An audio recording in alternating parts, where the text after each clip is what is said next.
இசையமைப்பாளர் ஜிவி பிரகாஷும் சைந்தவி அவர்களும் ஒன்று சேர்ந்துட்டாங்க அப்படிங்கிற பிக்சர்ஸ் இப்போ சமூக வலைதளங்கள்ல வைரல் ஆகிட்டு இருக்கு.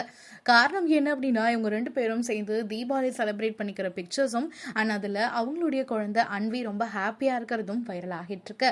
இதை பத்தி சமீபத்து பேட்டியில கூட சில விஷயங்களை ஷேர் பண்ணியிருக்காங்க சைந்தவி. நாங்க ரெண்டு பேரும் கணவன் மனைவியா மட்டும்தான் பிரிஞ்சிருக்கோமே தவிர ஒரு பெற்றோரா நாங்க இப்ப வரையும் சேர்ந்து தான் இருக்கோம். அன்விக்கு எந்த விதத்திலையும் எங்களுடைய பிரிவு மிகப்பெரிய கஷ்டத்தை கொடுத்துடக்கூடாது அப்படிங்கறதுல நாங்க ரொம்பவே தெளிவா இருக்கோம். அதனால அன்வி எப்ப அவங்க அப்பாவை பார்க்க போகணும்னு நினைச்சாலும் அவ போவா. வீக்கெண்ட் எல்லாம் எப்பயுமே ஜிவி கூட தான் அவ ஸ்பெண்ட் பண்ணுவா. அது மட்டும் இல்லாம நாங்க ரெண்டு பேரும் சேர்ந்து ஒர்க் தான் பண்ணிக்கிட்டு இருக்கோம்.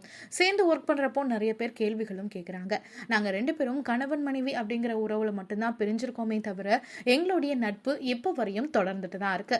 அதனாலதான் எங்களால அன்விய நல்லபடியா பாத்துக்க முடியுது. அன்விக்கு என்ன தேவையோ அதை நாங்க ரெண்டு பேருமே அவளுக்கு சரிசமமா கொடுக்கிறோம். நாங்க ரெண்டு பேரும் பிரிஞ்சிருக்கோம் அப்படிங்கறது அவளுக்கு தெரிஞ்சாலும் அவகிட்ட நாங்க எந்த அளவு எங்களுடைய எஃபோர்ட்டை போட்டு நாங்க அவளுக்கான ஹாப்பினஸ் கொடுக்கிறோமோ அந்த அளவு கொடுத்துட்டு தான் இருக்கோம்.